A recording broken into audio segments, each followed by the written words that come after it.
Bonsoir à tous et bienvenue dans le Clubhouse. Roxane et moi, on est heureux de passer ces 35 minutes d'information en marine et blanc et en votre compagnie. Au sommaire, ce soir, dans quelques instants, nous serons en compagnie de Nicolas Maurice Bellet.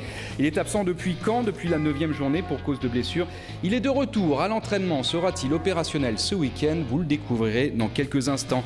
Henri Cévé, sur ce plateau également, lui aussi absent, mais depuis le début de la saison, il s'entraîne à nouveau. Et pour l'avoir vu ce matin, il a du gaz à l'entraînement. On prendra de ses nouvelles également dans cette émission avec Roxane, que vous avez aperçue, du web, du réseau social, de la vidéo et surtout du glamour.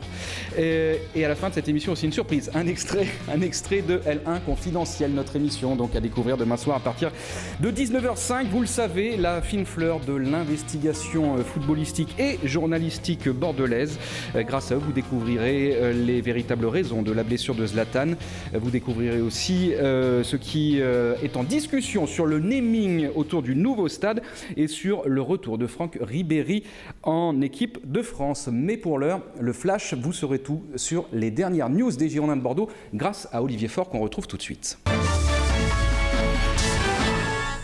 Bonjour Emmanuel, bonjour à tous, ravi de vous retrouver pour les dernières infos des Girondins de Bordeaux avec une séance d'entraînement ce jeudi matin, 72 heures avant le choc face à Marseille ce dimanche soir, donc à 21h, les Girondins qui décolleront la veille pour Marseille.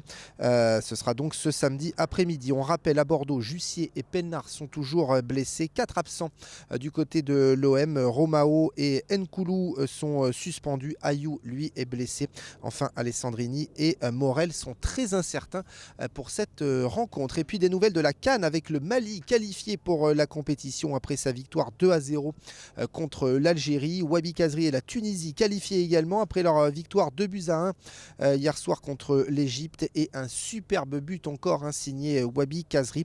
Enfin le Gabon d'André Biogo Poko déjà qualifié, lui a battu le Lesotho 4-2. Et puis cette information, selon le quotidien L'équipe, un contrat professionnel aurait été proposé à Cédric Yambéré. Affaire à suivre. Enfin, un joyeux anniversaire à Cécile d'Almeida, le milieu de l'équipe réserve des Girondins de Bordeaux, fête aujourd'hui ses 19 ans. Un joyeux anniversaire donc à Cécile d'Almeida. Voilà pour les dernières infos, Emmanuel.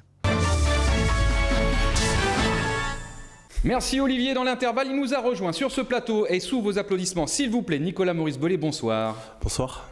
Vous voyez, et il arrive de l'entraînement, il sort de l'entraînement, il a gardé la tenue d'entraînement. On vous remercie beaucoup, Nicolas, d'être passé aussi rapidement après l'entraînement. La première question d'ailleurs, c'est comment s'est déroulé l'entraînement du jour ? Quel était son contenu ?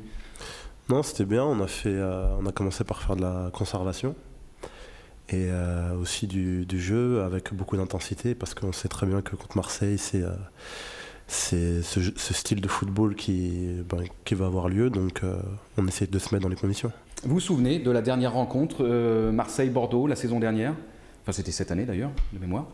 Vous parlez à Marseille ou à Bordeaux ? À Marseille. Oui, je m'en souviens. Ouais.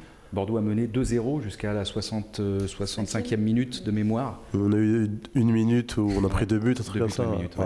Mais vous étiez en train de pas de réaliser un exploit, mais une belle performance. Il s'en est fallu vraiment de peu pour que vous imposiez au Vélodrome la saison dernière. Ouais, c'était assez frustrant parce qu'on avait le match en main. On sait très bien que quand on mène 2-0 à Marseille, c'est très difficile à faire et que le public se retourne vite contre leurs joueurs, et on a manqué d'expérience malgré qu'on en a sur certaines phases de jeu, parce qu'il fallait, je pense, à cette époque-là, juste les faire tourner et attendre qu'ils viennent, parce que le résultat était en notre faveur et qu'il fallait faire le temps passer, quoi. Mais il y avait Souleymane Diawara qui avait décidé ce soir-là de réaliser certainement une de ses plus grosses performances de la saison. Et c'était face à Bordeaux, ses anciens coéquipiers.